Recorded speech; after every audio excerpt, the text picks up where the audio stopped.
안녕하세요. 시각장애 특성에 따른 스포츠 지도에 대해서 강의하게 된 백석대학교 구교만입니다. 만나뵙게 돼서 반갑습니다. 오늘 저희가 함께 이야기 나눌 이야기는 시각장애 특성에 따른 스포츠 지도입니다. 먼저 제가 말씀드리고 싶은 건 오늘 말씀드리는 모든 것이 보편화된 아니 일반적인 것이라고 얘기할 수는 없고요. 각각의 개별적인 특성이 있고 그 개별적인 특성에 따라서 적절한 지도 방법이 필요하다라는 말씀을 먼저 드리고 수업을 시작하도록 하겠습니다. 먼저 시각장애에 대해서 한번 같이 공부해 보도록 하겠습니다. 시각장애 정의는 복지, 의학, 교육, 스포츠 활동 등의 사용 목적에 따라 다르게 정의가 되고 있습니다. 하지만 대부분 안구, 시신경 및 대뇌 중추 등의 시각기관 중 손상이 있어서 보는 것이 부자연스럽거나 불가능한 상태를 시각장애다라고 이야기하고 있습니다. 한국 장애인복지법 시행령에 따르면 시각장애인을 다음과 같이 정의하고 있는데요. 첫째는 이제 나쁜 눈의 시력이 0.02 이하인 사람, 좋은 눈의 시력이 0.2 이하인 사람, 두 눈의 시야가 각각 주시점에서 10도 이하로 남은 사람, 두 눈의 시야 2분의 1 이상을 잃은 사람, 두 눈의 중심 시야에서 20도 이내에 겹보임, 그러니까 복시가 있는 사람을 시각장애인으로 정의하고 있습니다. 여기서 저희가 주목할 것은 많은 사람들이 시각에 대한 장애를 이야기할 때 시력, 그러니까 멀리 있는 것이 안 보이거나 가까이 있는 것이 안 보이는 그런 시력과 관련된 그 사항에 대해서만 생각을 하는데요.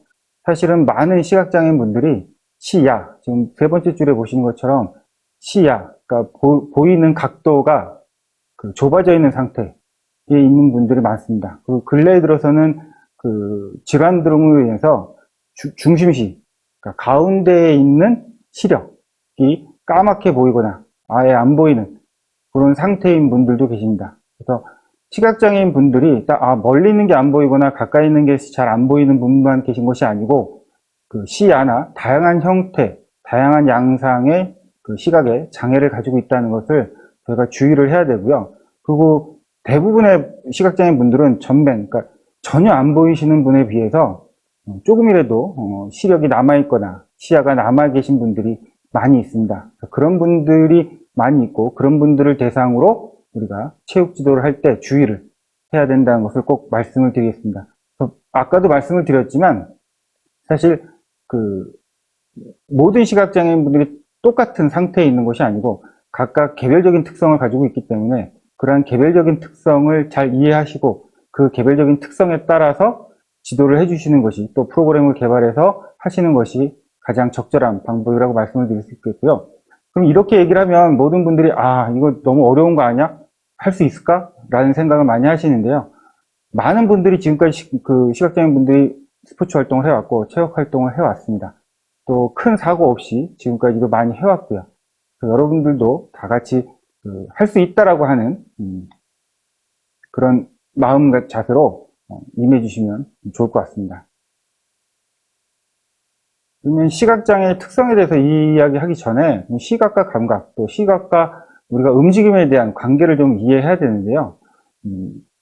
책마다 조금씩 다르긴 합니다만 환경으로부터 들어오는 정보의 대다수가 그러니까 책마다 조금씩 다르긴 합니다만 80%, 어떤 책은 90%, 70% 되어 있습니다만 많은 정보가 시각을 통해서 특히 오감 중에서 시각을 통해서 정보가 전달이 되고요.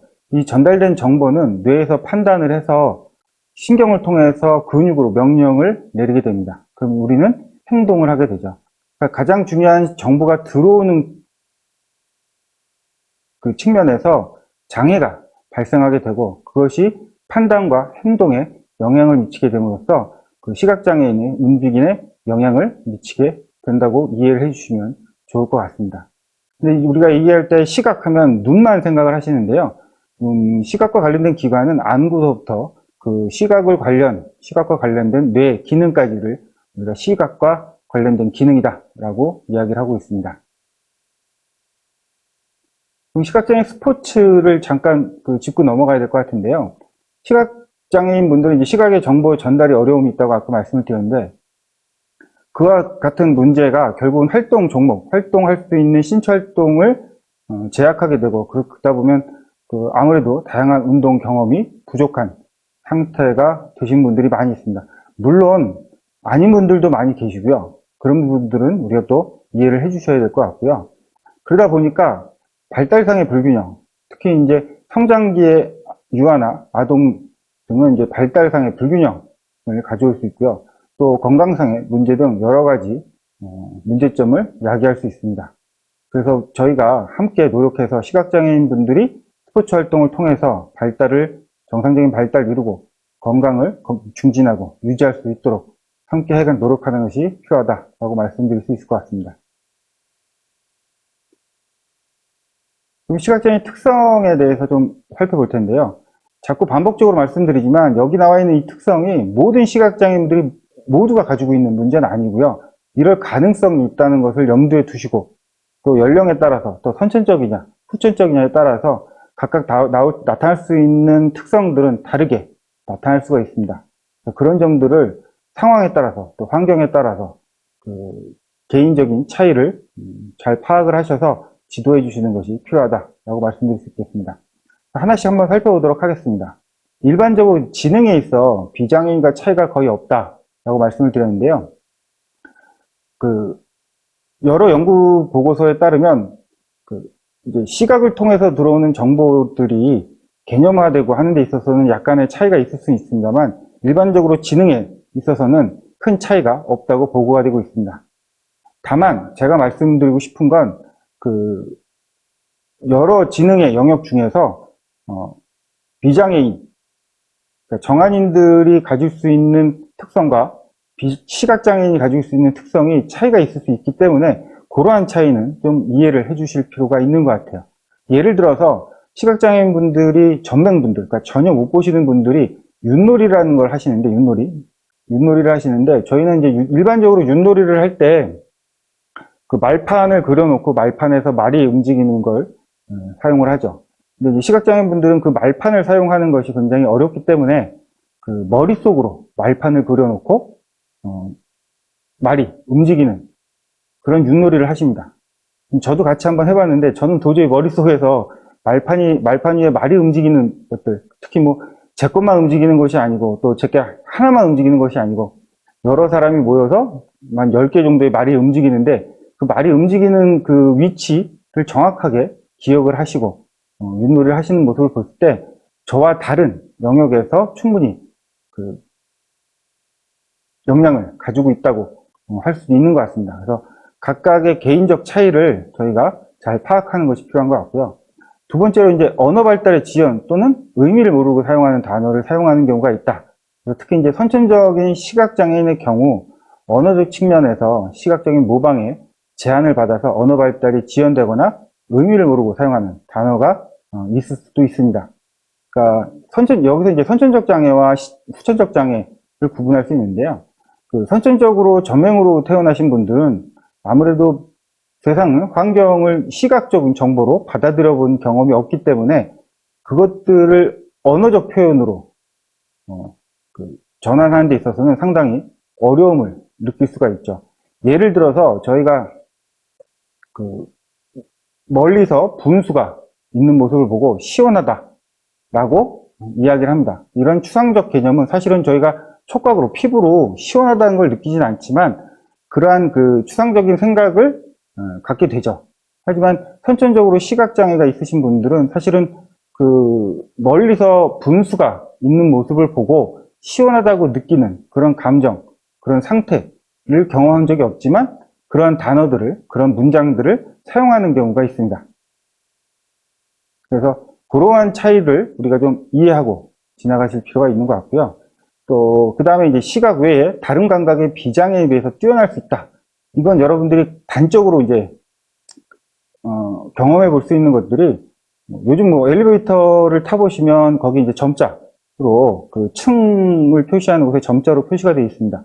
이제 눈을 감고 한번 손가락으로 이렇게 만져보시면 점은 찍혀 있는데 이게 무슨 의미인지 아니면 어떤 형태로 점이 찍혀 있는지를 알기가 굉장히 어려우실 거예요. 저희는 눈으로 점이 어떤 형태로 찍혀 있는지를 보게 됩니다. 근데 시각장애인 분들은 그걸 촉각으로 느끼실 수가 있는 거죠.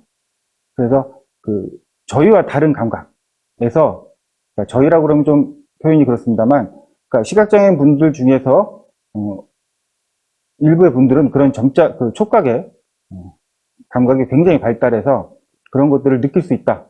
또 시각장애인 분이라고 해서 그러면 다 점자를 읽을 수 있느냐? 또 그것도 아니에요. 그래서 시각장애 분들도 그런 감각적인 측면의 차이가 존재한다.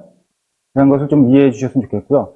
특히 이제 우리가 시각장애 분들 하면 이제 청각적인 얘기도 많이 하는데, 그 청각도 굉장히 예민하신 분들이 많이 있습니다. 그러니까 아무래도 많은 정보를 청각을 통해서 받아들이다 보니까 청각의 아주 작은 소음 아니면 저는 잘 못 느낍니다. 저는 이제 음악이나 이런 거에 대해서 좀 잘 문외한이라 그런지 뭐 베이스 안보다 뭐 이렇게 음의 기본을 나타내는 뭐 여러 가지들이 있잖아요. 그런 것들에도 굉장히 예민하게 반응을 하시는 분들도 계십니다. 그래서 그런 것들을 그분들에게 맞춰서 하시면 훨씬 더 효과적인 환경을 만들어줄 수 있다라는 것도 생각해 보실 필요가 있는 것 같습니다. 다음 이제 물체나 공간에 대한 자세한 정보를 습득하는 데 어려워서 부분적으로 학습에 방해를 받을 수 있다고 되어 있는데요. 일단 저희가 기본적으로 축구를 한다고 했을 때 축구에서 가장 우리가 기본적으로 알고 지나가야 되는 것이 축구장이라고 하는 공간에 대한 인지입니다. 근데 이 축구장을 공간에 대한 인지를 할 때 사실 우리는 딱 보면 이게 한 100m에 한 50m 정도의 넓은 공간에 축구 골대가 2개가 있고 이런 정보를 한 번에 받아들이게 되는데, 시각장애 분들은 그 축구장이라고 하는 형태, 그러니까 공이 얼마만큼 날아갈 수가 있고 또 어떤 곳으로 공을 차야 되는지에 대해서 한 번에 습득을 하기가 굉장히 어려운 부분이 있죠. 물론 선천명인과, 그러니까 선천적으로 시각장애가 있으신 분과 후천적으로 시각장애 있으신 분이 좀 차이가 있습니다. 또 전명이신 분과 저시력인 분도 차이가 있죠.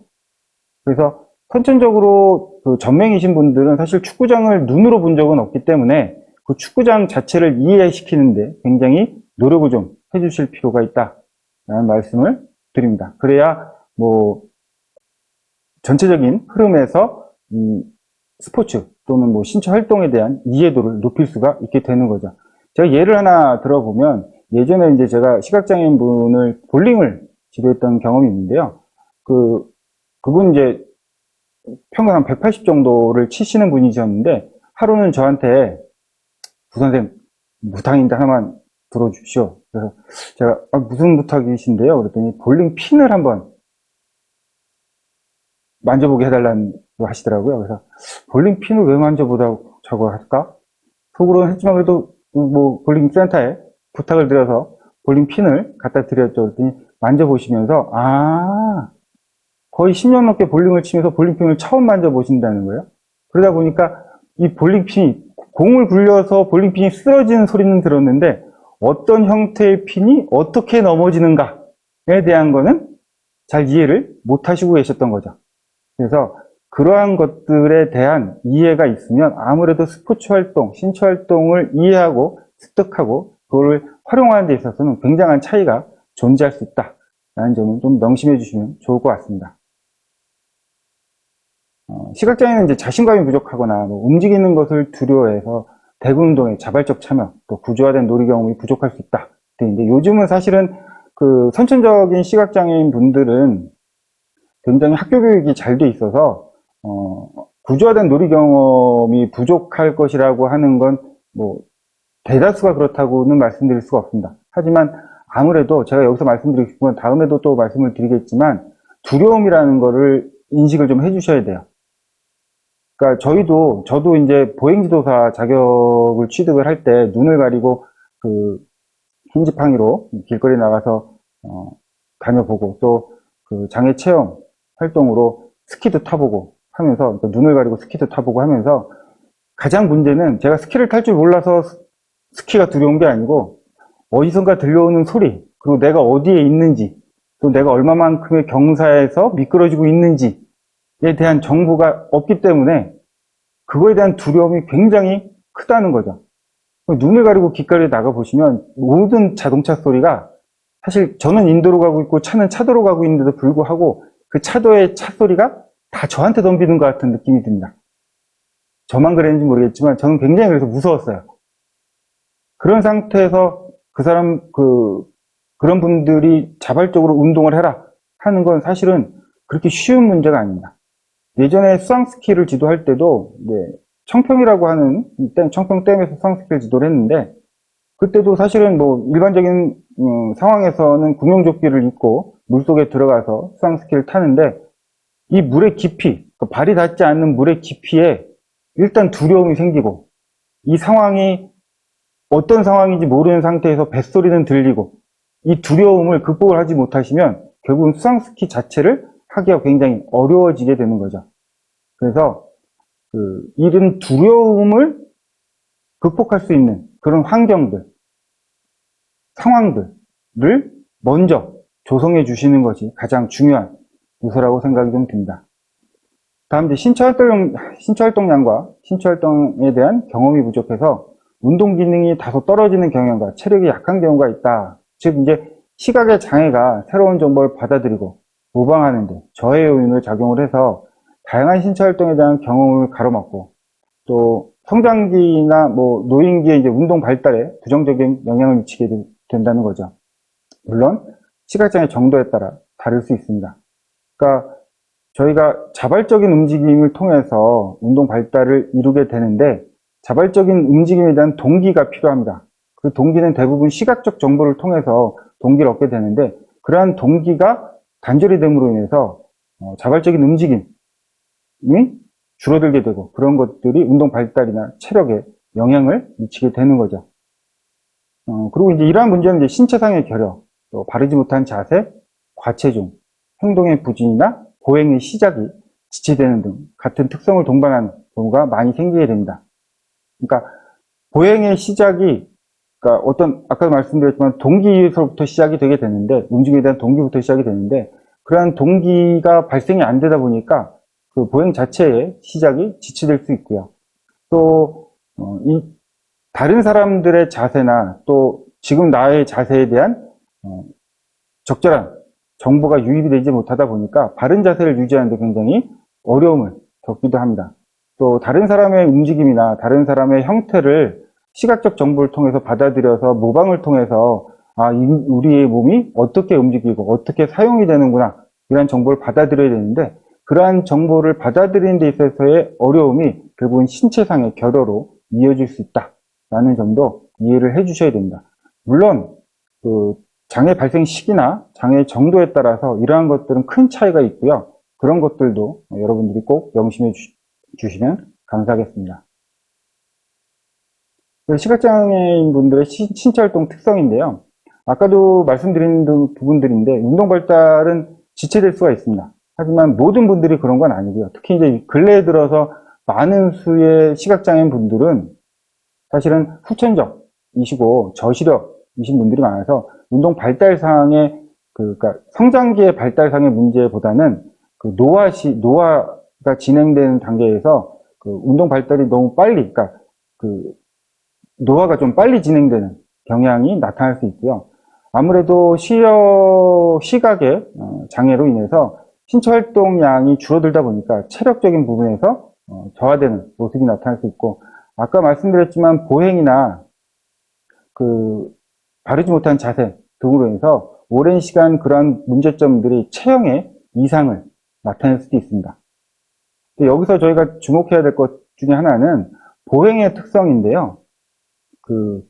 일부 교재나 책 같은 데를 보면 이제 보행이 바르지 못하다 이렇게 말씀들을 하시는 분도 있습니다. 근데 사실은 저희도 눈을 가리고 혹시 아니면 어두운 밤에 불을 끄고 움직이다 보면 보행은 일반적인 보행을 통해서 움직일 수는 없습니다. 그러다 보면 예를 들어서 무게중심이 지금 보는 상태에서 걷는 그런 보행 패턴을 갖는다면 앞에 장애물이 있을 때 넘어지거나 이럴 수밖에 없죠. 걸려서 다치거나. 그러다 보면 무게중심이 아무래도 뒤에 있게 되고, 그러다 보면 일반적 보행을 실시할 수는 없게 됩니다. 그래서 그러한 차이도 존재한다는 걸 알아두셨으면 좋겠고요. 운동 기술은 아무래도 우리가 모방을 통해서 학습하는 경우가 많이 있는데, 그 모방의 어려움이 좀 있다 보니까 운동 기술을 습득하는데 굉장히 어려움이 좀 있고요. 보행은 말씀드렸고, 이제 신체상도 아까 말씀드렸지만, 다른 사람들의 움직임 또는 내 몸의 움직임을 내가 확실하게 볼 수가 없기 때문에 그러한 신체상을 형성해 가는 데 있어서 결여가 될 수 있다. 하지만 많은 후천적 시각장애인 분들은 그러한 측면에 있어서는 큰 문제가 없다. 이렇게 이해를 해주시면 좋을 것 같습니다. 그러면 어떻게 지도해야 되나? 우리가 지도할 때는 어떻게 무엇을 고려해야 되나에 대해서 한번 살펴보도록 하겠습니다. 먼저 주변 환경에 관해서 파악하도록 해야 됩니다. 단적인 예로 아까도 말씀드렸지만 눈을 가리고 아니면 어두운 밤에 불을 끄고 다닐 때 굉장히 어렵죠. 근데 본인의 방, 그러니까 제 방, 나의 방에서는 불이 꺼져 있고 어두워도 사실 어느 정도는 저희가 활동을 할 수가 있습니다. 그런 것처럼 주변 환경에 대해서 잘 알고 있다고 한다면 사실 잘 안 보여도 움직임이 있어서 제약을 덜 받게 되는 거죠. 제약이 없다가 아니고 제약을 덜 받게 되는 겁니다. 그래서 사고나 아니면 적절한 활동을 하기 위해서 주변 환경에 대해서 먼저 파악을 하고 인식할 수 있도록 해주시는 것이 필요하고요. 다음 이제 시각에 관한 개인적인 정보를 알고 있어야 됩니다. 언제 시력이 나빠지고 있는 것을 알았고 현재 진행 상태는 어떻고 또 잔존 시력을 어떻게 최대한 이용할 수 있을까, 또 금기시되는 신체 활동은 있는가. 예를 들어서 녹내장, 그러니까 안압으로 인해서 녹내장이 있어서 시각장애인이 되신 분들 같은 경우는 안압이 높아질 수 있는 활동들, 이러한 활동들은 금기시되고 있는 거죠. 또 하나 생각할 게 이제 광감도라고 한 겁니다. 이건 이제 시각장애인이 빛의 밝기에 대해서 민감하게 되다 보니까 그런 것들을 어떻게 조절할 것인가에 대해서도 생각을 좀 해주셔야 된다는 거예요. 일반적으로 이야기를 해보면 밝은 곳에서 저희는 잘 보인다 라고 생각을 합니다. 하지만 어떤 분들은 오히려 밝은 것이 보는 것을 굉장히 어렵게 할 수 있다 라는 걸 좀 알아두시면 좋을 것 같고요. 예를 들어서 망막 변성증 같은 경우는 높은 조도를 요구를 합니다. 그래서 전등을 2배 정도로 책 가까이서 비춰주면 조명의 밝기가 4배가 돼서 확대경을 사용, 그러니까 저희가 이제 독서 확대경이라고 해서 이렇게 기계 장치나 아니면 돋보기 같은 걸 통해서 글을 읽게 되는데 이게 4배가 돼서 훨씬 더 잘 볼 수 있게 된다고 합니다. 그런 것처럼 이런 망막 변성증인 분들은 밝게 조명을 해주시는 것이 필요하고요.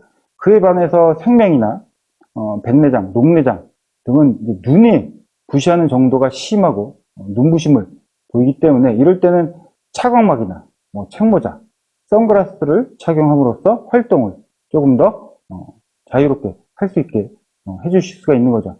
이러한 것들이 꼭 광감도뿐만 아니라 다른 측면에서도 개인적인 특성들이 있을 수가 있습니다. 그런 것들에 대한 정보를 많이 수집을 하셔서 그래야 그분의 적절한 프로그램을 제공할 수가, 또 지도법을 제공할 수가 있게 되는 거죠. 다음은 이제 지도자의 언어적 습관에 익숙해지도록 하라입니다. 저희가 일반적으로 스포츠 활동을 할 때, 준비 운동을 할 때, 예를 들어서 소목발목 돌리기라는 표현을 하고 앞에서 시범을 보입니다. 그러면 이제 강습자들은 그 모습을 보고 따라하게 되죠. 다음날 준비 운동 합시다 하고 손발목을 돌리면 자연스럽게 그 모습을 보고 강습자들은 따라하게 됩니다. 하지만 시각장애인 분들은 언어적 지식이 없었기 때문에 이게 지금 무엇을 하라고 하는 건지를 모를 수가 있어요. 그래서 그러한 습관들, 루틴들을 만들어서 서로가 익숙해지게 지도하는 것이 굉장히 필요하고요. 또 하나 예를 들어 보면 지난번에 축구 시합을 할 때 골이 들어갔을 때 호각을 한 번 본 거예요. 그리고 반칙을 했을 때 2번을 불었습니다. 근데 오늘 골이 들어갔는데 심판이 기분이 좋아요. 그 호각을 2번 불었습니다. 그러면 시각장애인 분들은 전체적인 상황이 파악이 안 되기 때문에 호각 소리 2번을 듣고 이거 지금 파울이 났구나 라고 생각하실 수 있는 겁니다.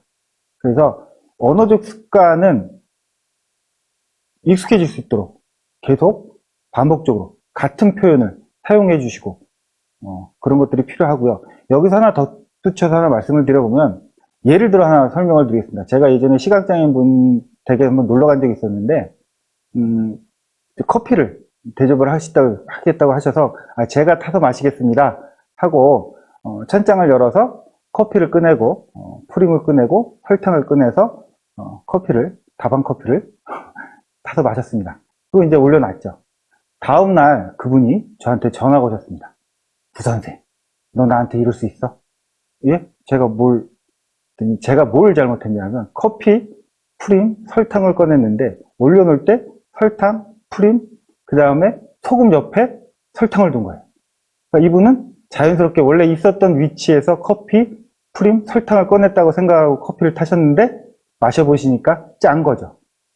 그래서 저한테 뭐라고 하시더라고요. 그러니까 있었던 위치에서 이것을 옮겼을 때는 이 정보를 정확하게 전달을 해 주셔야 다음에 그것을 찾아서 사용하실 수 있지, 그러지 않고 그냥 임의적으로 정리를 해버리시면 잘못하면 그 물건을, 아니 용기구를 다시 찾아서 쓰는데 굉장히 어려움이 있을 수 있습니다. 이런 것들이 일관되게 제공될 수 있도록 해주시는 것이 필요하다라는 말씀을 드리겠고요. 다음 이제 다양한 경험할 수 있는 신체 활동을 선택하라. 이건 특히 이제 어린 시절일수록 다양한 경험을 통해서 여러 측면에서의 발달을 촉진시킬 수 있기 때문에 다양한 경험을 할 수 있는 그런 신체 활동, 또 이러한 경험 등을 통해서 자신감도 얻을 수 있고, 또 여러 가지 측면에서의 긍정적 행복감을 느낄 수 있기 때문에 다양한 경험을 할 수 있는 신체 활동을 할 수 있도록 제공해 주시는 것이 필요하고요. 다음 이제 다양한 자극과 인식 신호를 사용하라 입니다. 이건 그림을 보면서 조금 더 설명을 좀 드려보도록 하겠습니다. 지금 보시는 그림은 이제 골볼이라고 하는 종목의 사진입니다. 그럼 제가 이제 보여드리고 싶은 건 이제 첫 번째 저 공입니다. 저 공은 1250g의 고무로 되어 있는 고무 재질의 공이고요. 구멍이 8개가 뚫려 있습니다. 그리고 안에 방울이 들어있어요. 그래서 이러한 방울 소리를 듣고 구기 종목, 그러니까 구기 활동을 할 수가 있는 겁니다. 근데 여기서 하나 생각하셔야 될 게 뭐냐면, 안에 방울이 들어있고 그 소리가 잘 들리라고 구멍을 뚫어 놨지만 저 공이 떠 있으면 소리가 나지 않습니다. 떠 있는 공, 떠서 날아가는 공은 전자음, 그러니까 안에 기계 장치를 넣어서 전자음을 넣지 않는 이상 방울 같은 걸 넣은 상태에서는 절대로 소리가 나지 않습니다. 그래서 골볼의 규칙 중에 가장 많이 적용되는 것 중에 하나는 이제 하이볼 반칙인데요. 골대에서부터 6m 되는 라인에 하이볼 라인이 있고요. 일반적으로 하이볼 라인이라고 많이들 얘기하는데, 그 하이볼 라인이 있고, 그 하이볼 라인 전에 한번 바운드를 해야 됩니다. 땅에 한번 튀겨야 되고요. 그 상대편 하이볼 라인 전에 또 한번 튀겨야 됩니다. 적어도 공격수가 공을 굴릴 때, 드로우할 때 2번은 바운드가 돼서 상대편에 도달할 수 있어야 됩니다. 그러지 않으면 소리가 나지 않고, 잘못하면 날아온 공에 맞게 되고, 그렇게 되면 위험한 상황이 될 수도 있고, 또 스포츠 자체가 이루어질 수 없게 되는 거죠. 그래서 공은 반드시 굴러다녀야 된다. 예전에 이제 지금은 많이 안 하고 있습니다만, 시각장애인 분들이 야구를 하셨어요. 야구를. 예전 80년대 했던 야구 룰이 있었는데, 그 룰은 사실은 별다른 게 없고 핸드볼 공을 굴렸습니다. 그리고 이제 저희가 발야구 하듯이 공을 굴리면 그걸 야구 배트로 쳐서 야구를 했는데요. 그때도 굴러오는 소리만 듣고도 야구를 할 수 있는 그런 상황이 전개될 수가 있습니다. 그만큼 굴러오는 소리, 소리를 활용하는 것들이 중요한 요소로 작용을 하고요. 또 하나 이제 여기서 골볼장에서 저희가 주의 깊게 볼 게, 저기 노란색으로 테이프가 쳐져 있는데, 라인 테이프가 되어 있는데, 이 라인 테이프 안에는 실이 들어 있습니다. 그래서 촉각을 통해서 라인을 파악할 수 있게 하고요. 그리고 지금 맨 오른쪽에 있는 선수 발 밑에 보면 노란색 테이프가 또 테이핑 되어 있습니다. 저 노란색 테이핑은 사실 경기에서 중요한 역할, 그러니까 룰에 있어서의 중요한 역할이라기보다는 저 선수가 자신의 위치를 파악하는데 사용이 되고 있습니다. 그래서 위치를 파악하는데 저런 노란 줄이 들어가 있는 라인 테이프를 통해서 위치를 파악할 수가 있고요. 또 하나 물론 골볼은 통합 등급이라 저시력이신 분들도 고글을 착용을 해서 똑같이 아무것도 안 보이는 상태에서 경기를 하게 됩니다만, 저 노란색 테이프가 나온 김에 말씀을 좀 드려보면, 저 노란색 테이프를 통해서 정확한 위치를 파악할 수 있는 상황이 될 수도 있습니다. 이건 나중에 다시 한번 말씀을 좀 드리도록 하고요. 또 하나 저희가 생각해 봐야 될 것이 골대입니다. 그럼 저 선수들은 그러면 상대편의 위치를 어떻게 파악을 할까? 아까 말씀드렸지만 라인 테이프를 통해서 파악할 수도 있고요. 근데 만약에 저 골대의 저 앞쪽에서 자신의 위치를 파악하려면 굉장히 어렵죠. 그럼 이럴 땐 골대를 활용하게 됩니다. 골대를 등을 쥐고 앞을 바라보면 상대편 골대가 되는 겁니다. 이러한 지형 지물들을 활용할 수 있도록 해주시는 것이 필요하고요. 다음 쇼다운이라고 하는 건데, 이것도 공을 라켓으로 쳐서 상대편 골대에 집어넣게 되는 경기입니다. 여기서 제가 말씀드리고 싶은 건, 양쪽에 프레임이 이렇게 올라와 있죠. 그리고 공에는 소리가 나게 되어 있습니다. 이 프레임이 필요한 이유는 공이 나가는 걸 방지해 주는 겁니다. 만약에 공이 계속 나간다면 사실 경기가 굉장히 늘어지게 되고 재미없어지게 되죠. 그래서 지금 사진은 없습니다만 시각장애 축구, 전맹이신 분들의 시각장애 축구를 보면 축구장에 가보시면 양쪽 사이드에 펜스가 쳐져 있습니다. 그 펜스는 안전의 목적, 그러니까 선수들이 공을 찾아 뛰어가다가 경기장 밖으로 나가서 발생될 수 있는 위험 요소들을 방지하는 것도 있고, 또 하나는 공이 자꾸 나가서 경기가 되게 지루해질 수 있는 상황들이 발생될 수 있죠. 그런 것들을 미연에 방지하기 위해서 펜스가 쳐져 있고, 또 하나는 펜스를 통해서 자신의 위치를, 방향을 파악하는데도 활용이 되고 있습니다. 그런 것처럼 여러 가지 지형 지물, 또 용기구를 적절하게 활용함으로써 시각장애인 분들이 스포츠 활동을 원활하게 할 수가 있게 되는 거죠. 다음은 고려사항 두 번째인데요. 첫 번째는 수행 수준에 대한 평가입니다. 그러니까 저희가 스포츠 활동이나 체육 활동을 지도하는 데 있어서 현재 수행 수준을 평가하고 그에 적절한 프로그램과 지도 방법을 하는 것은 당연한 이야기고요. 특히 여기서 수행 수준에 있어서는 그분의 운동 기능뿐만 아니라 그분이 가지고 있는 여러 가지 개인적 특성들을 모두 파악할 수 있도록 해주시는 것이 필요한 것 같습니다. 다음 독립성 배양입니다. 모든 시각장애인 분들이 그런 건 아니지만 일부의 시각장애인 분들이 다른 사람들의 도움을 통해서, 보조를 통해서 움직임이나 활동을 해오신 분들이 많다 보니까 그러한 보조가 없으면 활동에 참여가 굉장히 어려운 경우가 있습니다. 특히 어린아이 같은 경우는 그러한 것들이 과잉보호로 인해서 그러한 것들이 조금 더 의존성이 높아지는 경향이 있기 때문에 그러한 독립성을 높여나갈 수 있도록 그러한 지도를 해주시면 훨씬 더 좋은 것 같고요. 다음 지도 방법의 변형입니다. 지도 방법은 저희가 일반적으로 많이 사용되는 지도 방법들을 활용하게 되는데, 시각장애 특성에 따라서, 그러니까 각각의 개별적 특성에 따라서 적절한 방법을 창의적으로 찾아서 해주시면 좋을 것 같고요. 일반적으로 많이 사용되는 방법에 대해서는 좀 이따 또 설명을 좀 드리도록 하겠습니다. 다음 보조 인력을 활용하는데요.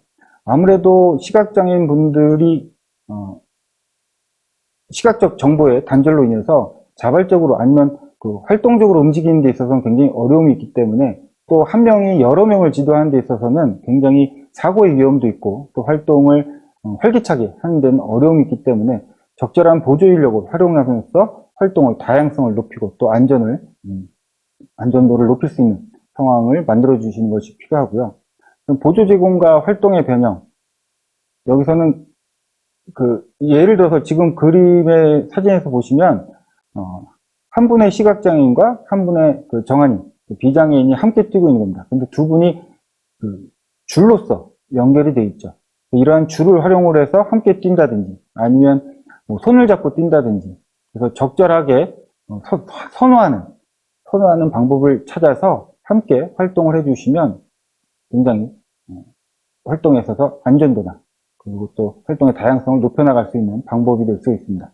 여기서 이제 하나 더 생각을 해 주셔야 되는 게, 처음에 이제 예를 들어서 손을 잡는다든지 아니면 어깨를 잡는다든지 아니면 뭐 팔꿈치를 잡는다든지 이런 활동을 하게 됐을 때 과도하게 이제 안내하시는 분이 몸에 힘이 들어가게 되면 오히려 그 움직임을 적절하게 뒤에서 느끼지 못하는 경우가 많이 있습니다.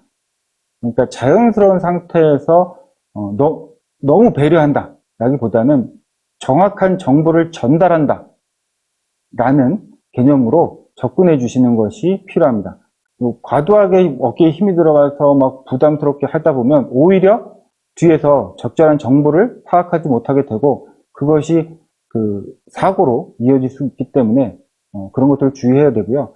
또 안내를 하고 있다고 해서 줄로 연결이 됐다고 해서 모든 정보가 전달될 수는 없기 때문에 적절한 언어적 표현을 통해서 또 자세한 상황 설명을 통해서 정확한 정보가 전달될 수 있도록 해주시는 것이 필요하다고 말씀드릴 수 있겠습니다.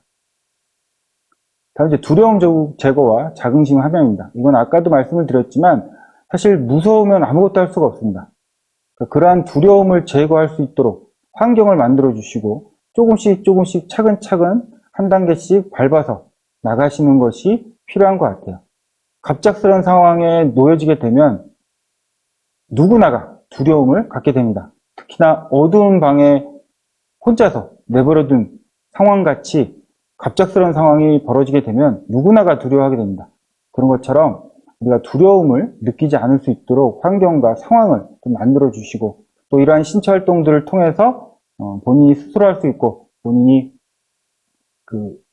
본인에 대한 자긍심을 함양할 수 있도록 해주시는 것이 필요한 것 같습니다. 여기서 하나 주의할 게 있는 것 같아요. 예전에 제가 그 시각장애인 분들하고 등산을 갔었는데 자원봉사 하시는 분들과 함께 갔었습니다. 제가 이제 맨 마지막에 시각장애 한 두세 분과 함께 올라가고 있는데 앞에는 이제 자원봉사 하시는 분들하고 시각장애인 분들이 앞에서 올라가고 계셨고요. 이제 제가 올라가다 보니까 으쌰 뭐 이런 소리가 들리는 겁니다. 이게 무슨 상황인가 하고 이제 올라가 봤더니 길이 있는데 길 옆에 약간 레크레이션적 요소로 해서 바위에다가 로프를 달아서 올라갈 수 있도록 만들어 놓은 곳이 있는 거예요. 이제 자원봉사 하시는 분들이 그쪽으로 이제 시각장애인 분들을 안내하셔가지고 그 줄로 올라가라고 해놓고 으쌰 막 이렇게 외치고 계시더라고요. 화이팅 외치면서. 그래서 제가 왜 이렇게 하시냐고 위험하게 그랬더니 장애를 극복하고 뭐 이런 말씀들을 하시는 겁니다. 근데 그분들은 30년 넘게 많이는 40년 동안 시각장애로 살아오신 겁니다. 그런 분들한테 지금 장애를 극복하라는 건 사실 어떻게 보면 의미가 없는 활동일 수 있는 거예요.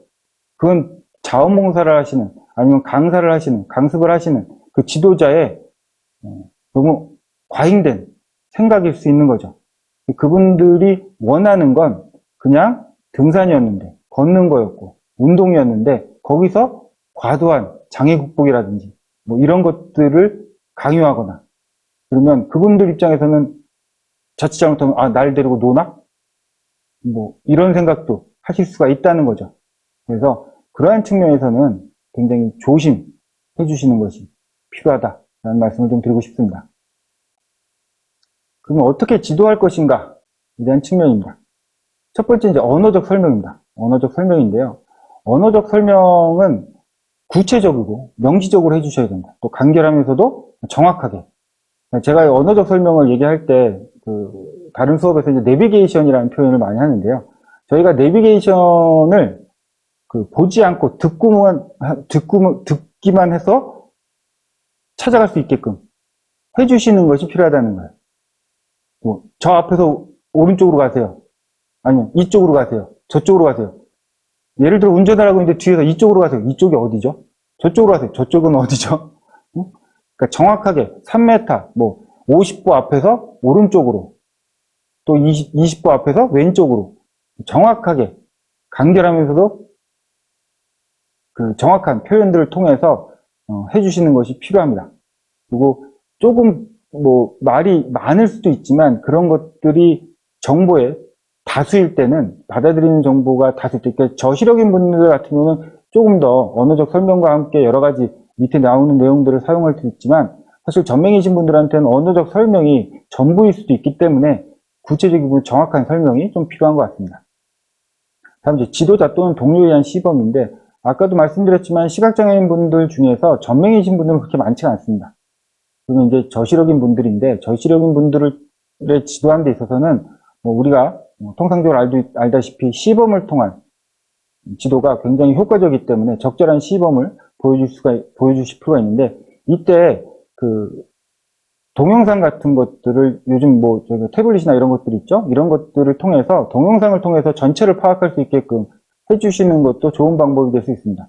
그러니까 어떤 시각장애인 분들은 앞에서 시범을 보이는데 다리만 보이시는 분들도 있고 전체가 안 보이시는 분들이 있기 때문에 그런 경우에는 동영상 같은 거, 태블릿이나 컴퓨터나 이런 걸 통해서 전체를 파악할 수 있거나 아니면 부분적인 것들도 세밀하게 볼 수 있게끔 해주는 그러한 강습 지도가 필요한 것 같습니다.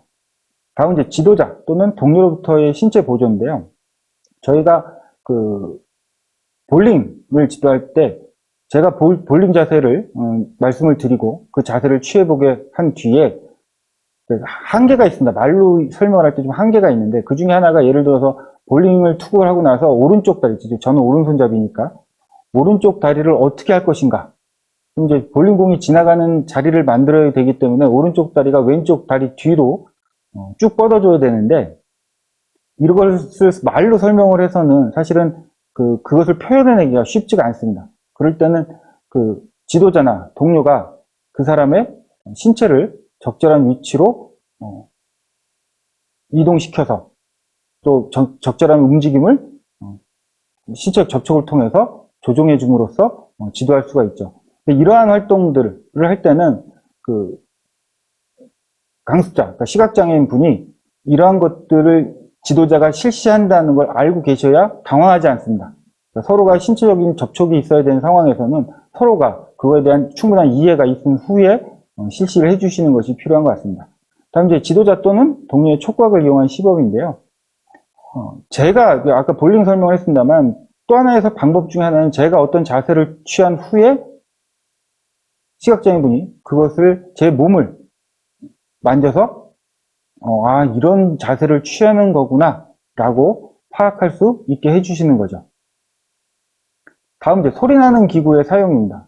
아까도 골볼공도 얘기했고 쇼다운볼도 얘기했고 이제 축구공 같은 경우도 공에서 소리가 납니다. 이런 기구를 사용할 수 있고요. 아니면 위치를 파악할 수 있게끔 저희가 위치음 혹시 횡단보도 같은 데서도 보면은 이제 초록불입니다. 건너가십시오. 이런 소리가 나는 것처럼 아니면 어떤 위치에 가면 그 위치에서 소리가 나게끔 해주시거나 아니면 어떤 타겟이 있으면 그 타겟에 소리가 나는 기구를 배치를 해서 소리 나는 기구를 통해서 타겟을 맞추는 그런 활동들을 한다든지 소리 나는 기구를 사용해서 활용할 수가 있고요. 다음 이제 시각적 단서의 활용입니다. 시각적 단서를 활용할 때 저희가 생각해야 될 게 이제 대비감도라고 하는 건데요. 이건 이제 물체와 배경 색의 차이를 말합니다. 대비가 높을수록 시감도가 증가하는 거죠. 대비를 증가시키기 위해서 보려는 물체 밑이나 뒤에 물체와 대비가 잘 되는 색깔의 물체를 배치를 하는 건데요.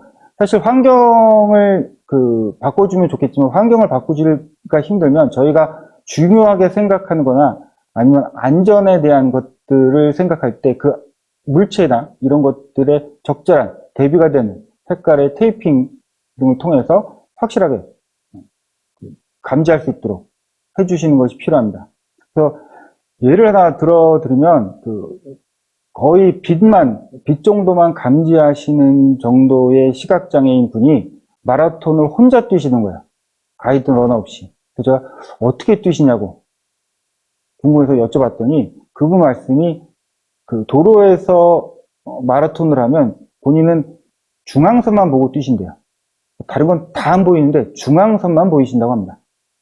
그러니까 그런 것들이 혼자서 굉장히 자유로운 활동을 할 수 있게끔 도와주시는 요소가 되고요. 예전에 이제 부산에서 아시안 게임을 할 때 TD 기술위원이 동네에 와서 저희 시각장애인들이 하는 경기장에 와서 제일 먼저 점검하는 건 계단 아니면 문 아니면 위험 요소가 있는 곳에 노란색 테이프가 잘 부착이 되어 있는지 이것만 꼼꼼하게 먼저 체크를 하시더라고요.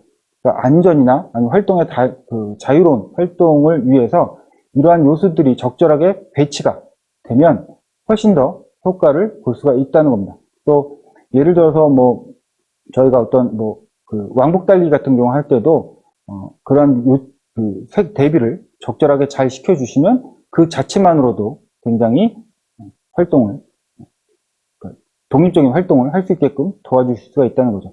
물론 안전은 충분히 고려가 돼야 되고요. 위험 요소들은 확실히 제거를 해주시는 것이 필요하다고 할 수가 있겠습니다. 지금까지 그러니까 시각장애 스포츠 지도에 대해서 시각장애인분의 특성과 지도법에 대해서 말씀을 드렸습니다. 하지만 지금까지 말씀드린 것들이 고려사항이고 지도할 때 참고하시라고 말씀을 드리는 거지 이것이 전부는 아니고요. 개별적인 특성과 선호도가 각각 다르기 때문에 많은 소통과 대화를 통해서 그분들의 개별적인 특성에 맞는 적절한 프로그램과 지도 방법을 선택하셔서 최상의 결과를 얻으실 수 있도록 노력하시는 것이 필요한 것 같습니다. 다시 한번 말씀드리지만 시각에 장애가 있어서 못한다가 아니고 적절한 지원과 적절한 소통을 통해서 훨씬 더 다양하고 또 성공적인 활동이 가능하기 때문에 그러한 노력들 함께 해주셨으면 감사하겠습니다. 지금까지 경청해 주셔서 감사합니다.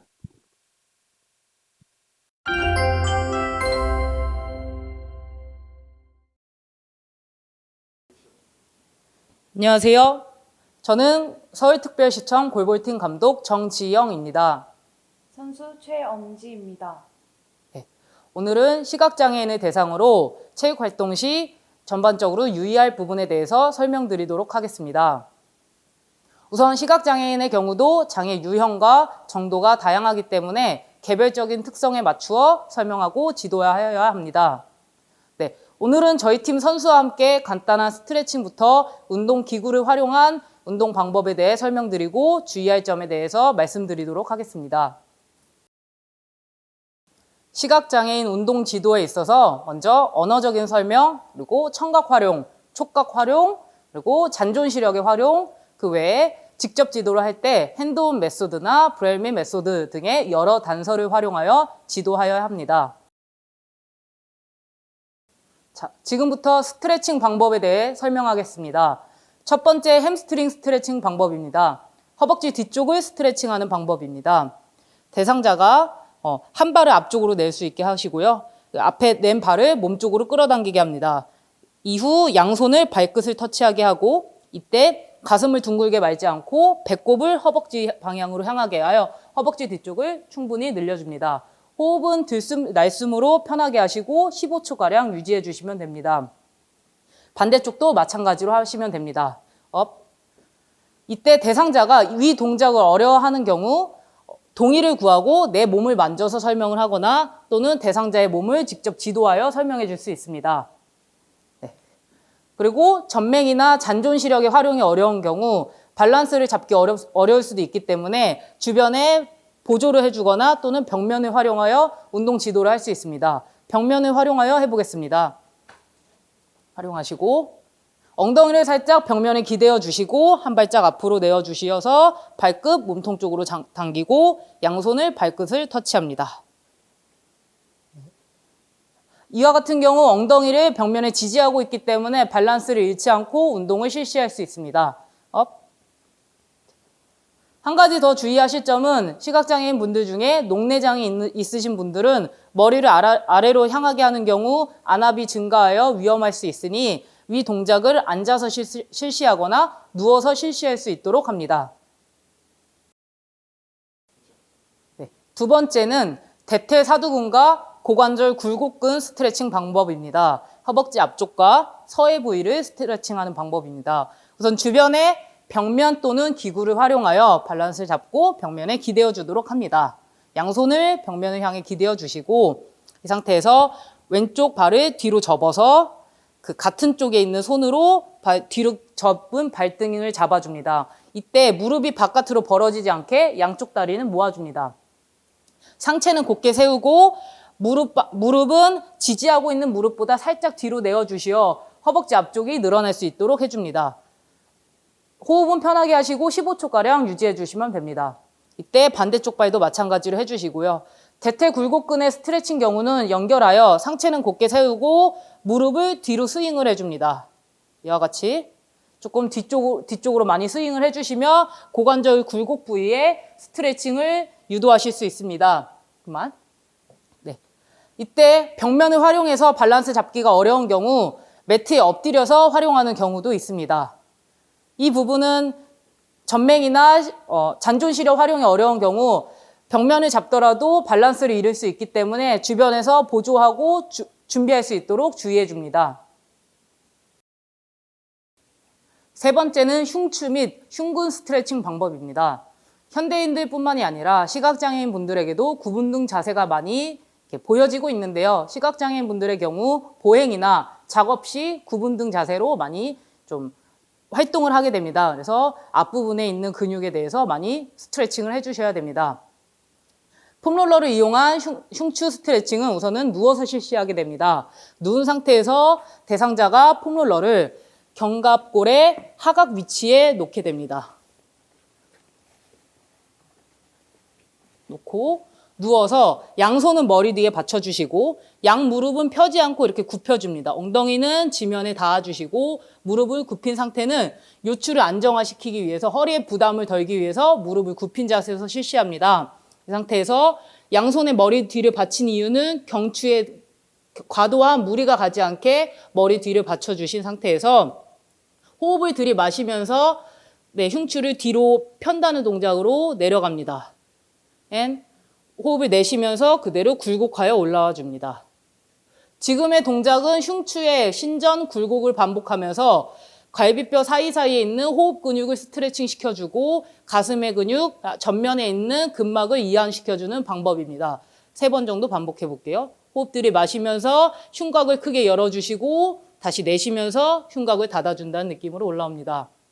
다시 한번 흉곽을 열어주시고 다시 내쉬면서 올라옵니다. 한 번 더 들이마시면서 갔다가 내쉬면서 올라옵니다. 그만. 방금 동작에서 머리를 뒤로 젖히는 동작은 녹내장 분들에게 안압을 증가시키는 좀 불안정한 요소가 될 수 있으니까 머리를 뒤로 젖히지 않고 내발기기나 엎드려서 하는 동작으로 대체하도록 합니다. 대체 동작 보여드리겠습니다. 내발기기 자세에서 마찬가지로 흉추에 대한 굴곡 신전을 나타내는 자세로 캐덴카멜 자세입니다.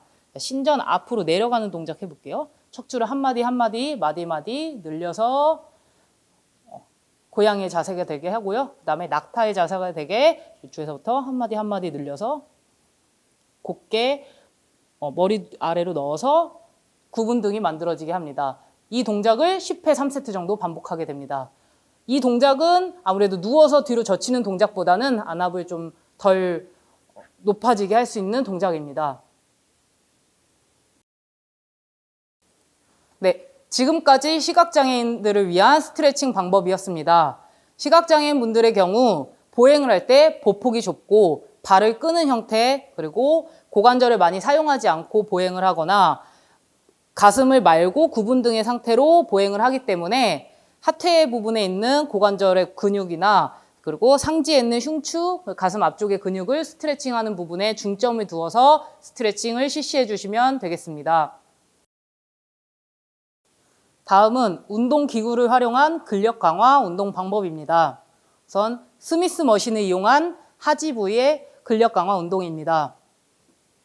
헬스장에 가게 되면 스미스 머신이나 보통 파워렉, 그냥 기본적인 바가 있는데 우리 시각장애인 분들의 경우 그냥 발을 쥐고 스쿼트를 하는 경우 무게중심이 뒤로 넘어가거나 앞으로 넘어갔을 때 부상을 유발하고 위험할 수 있으니 축이 고정되어 있는 스미스 머신을 이용하는 게 조금 더 안전할 수 있습니다. 시각장애인 분들이 기구에 들어갔을 때는 주변을 탐색하여 위험한 부분이 없는지 자기 위치가 어디에 있는지 체크하도록 합니다. 이후 들어가서 발의 정중앙을 체크한 이후에 발 안으로 들어가서 발을 어깨 위에 쥐어줍니다. 그 다음에 완전히 일어나줍니다. 네. 양발의 위치는 발의 복사뼈 위쪽에 있도록 위치해 주시고 양발은 골반 너비에서 어깨 너비 정도의 간격을 유지하고 서줍니다. 네. 양발의 각도는 10도에서 17도 정도로 벌려주시고 그 상태에서 편하게 쪼그려 앉기를 한다는 느낌으로 앉았다 일어나 줍니다. 한번 실시해 보겠습니다. 네. 좀 빠르게.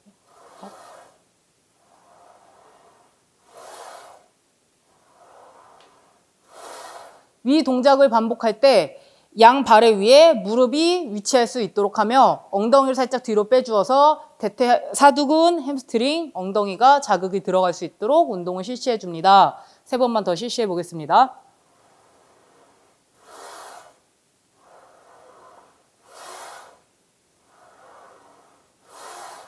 위 동작 시에 흉추의 가동 범위, 고관절, 발목의 가동 범위에 따라서 무릎의 위치, 그리고 내가 앉을 수 있는 깊이가 다를 수 있으니 그 부분은 개별적인 특성에 맞춰서 지도하시면 됩니다.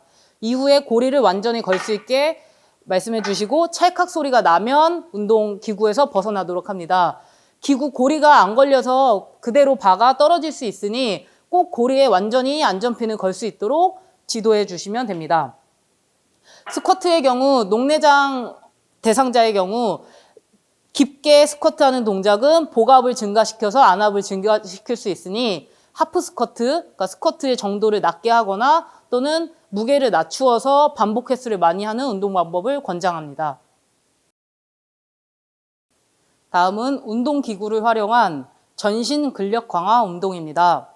컨벤셔널 데드리프트라는 동작입니다. 우선 우리 대상자가 바의 위치를 체크할 수 있게 앞으로 이동하여 줍니다. 조금 더 이동하시고 정강이 부분에 바가 닿게 되면 양손으로 바의 중앙 부위를 탐색하여 중심부로 이동하도록 합니다. 양 발의 위치는 바가 중족 부위, 내 발의 중심 부위 위에 있도록 위치하게 하고 양손은 무릎보다 살짝 넓게 발을 잡아줍니다. 이때 내려가면서 햄스트링을 충분히 스트레칭 시켜주고 그 상태에서 앉은 자세를 잡습니다. 가슴을 곧게 열어주시고 정면을 보고 양발은 골반 너비, 무릎은 골반 너비를 유지한 상태에서 양발은 지면을 앞뒤 고르게 누르면서 그대로 일어나 줍니다. 그대로 일어나 주시고 위 동작을 반복합니다. 바닥에 닿았다가 상체는 곧게 펴고 호흡을 내쉬면서 일어납니다. 다시 업, 일어나고 다시 한번 반복하겠습니다. 업, 내리고 그만. 이때 보통 데드리프트 경우 고관절이나 발목의 가동 범위에 따라 축이 틀어지면서 바의 위치가 돌아가거나 좌우의 밸런스가 안 맞게 되는데 이 부분은 보통 저희가 거울을 이용하여 비주얼 피드백으로 활용하여 자세를 잡지만 전맹 또는 잔존 시력 활용이 어려운 경우 비주얼 피드백이 어렵기 때문에 운동 동작을 할 때 오른쪽 골반을 앞으로 하세요. 오른쪽 어깨를 좀 앞으로 내어줍니다. 라는 등의 언어적인 설명을 통해서 자세를 바로잡을 수 있도록 합니다. 때 데드리프트 동작의 경우도 복압이 증가할 수 있기 때문에 녹내장 대상자의 경우는 바의 무게만 이용하든지 프리웨이트를 이용하여 무게를 낮게 하여서 운동을 실시하도록 합니다. 기구를 활용한 심폐지구력 강화 운동입니다. 시각장애인 분들 경우 이동 반경이 좁거나 활동이 조금 적기 때문에 심폐지구력이 좀 낮아지는 경우가 있습니다. 때문에 헬스장이나 운동시설을 이용할 때 트레드밀을 이용한 심폐지구력 강화 운동을 권장하면 좋을 것 같습니다. 우선 기구를 사용에 앞서 각 기구마다 다르겠지만 버튼 조작법에 대해서 설명을 드려야 됩니다. 우선은 스타트 스탑 버튼이 어디에 있는지, 위치에 있는지 버튼 설명하고 그 외에 스피드를 낮추고 높이고 하는 화살표의 모양, 위치를 설명해 줍니다. 경사도가 있는 경우도 경사도 화살표 높이는 낮추는 화살표 위치와 모양을 설명을 해줍니다. 그 외에 스피드 버튼에 따라서 숫자 버튼이 어디 위치에 있는지 또 설명을 해줍니다. 이후 설명이 끝났으면 운동을 시작하도록 합니다. 스타트 버튼을 누르시고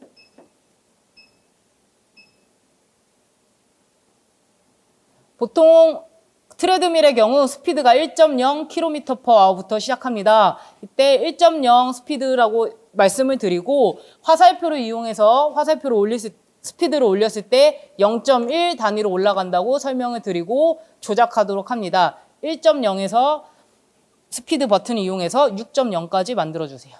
스피드 버튼.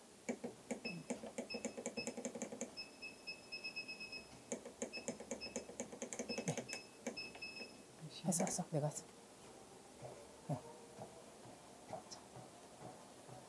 대상자가 보행 시 한쪽 손은 지지대를 잡도록 하고 한쪽 팔은 반대쪽 팔은 스윙하여서 걷기 할 때 하지와 상지가 리드미컬하게 걷기를 할 수 있도록 말씀드립니다. 팔꿈치는 살짝 굽혀주시고 앞뒤로 경관절을 스윙하도록 합니다. 5분 정도 걷게 되면 반대쪽 팔을 이용하여 팔을 교체해서 스윙하도록 합니다. 대상자의 특성에 따라 다르겠지만 느린 걷기의 경우 4에서 5km/h 정도의 걷기를 권장하고 빠른 걸음의 경우 6에서 7km/h의 걷기를 권장합니다. 러닝도 마찬가지로 속도를 높여서 위와 같은 방법으로 실시하도록 합니다. 동작을 할 때 양손을 기구를 잡고 할 경우 상지는 고정하고 하지만 이용할 수 있으므로 상지와 협응되게 한쪽 팔을 이용하여 스윙하도록 꼭 말씀해 드리도록 하면 좋을 것 같습니다. 이제 스탑해 볼게요.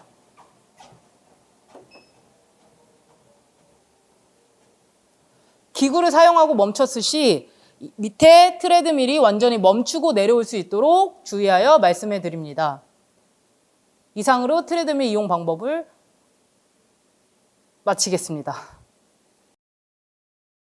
지금까지 시각장애인 분들을 위한 스트레칭 운동 방법과 운동기구를 활용한 근력 강화 운동 지도 방법이었습니다. 시각장애인도 저처럼 아예 시력이 없는 전맹이 있고 약시인 분들도 시력의 차이가 다르기 때문에 똑같은 방법으로 지도를 하셨을 때 이해하고 배우는 데 어려움이 많아서 조금 더 파악해 주시고 지도를 해 주신다면 훨씬 쉽게 이해하고 배울 수 있을 것 같습니다. 이렇게 현장에 계신 지도자분들이 시각장애인 분들의 특성과 니즈에 맞춰서 운동을 지도해 주셨으면 좋겠고, 또 기본적인 운동 동작을 잘 설명해 주신다면 대상자 본인이 잘 운동 동작을 응용하여 활용할 수 있을 것으로 보입니다. 이상으로 운동 지도를 마치겠습니다. 감사합니다.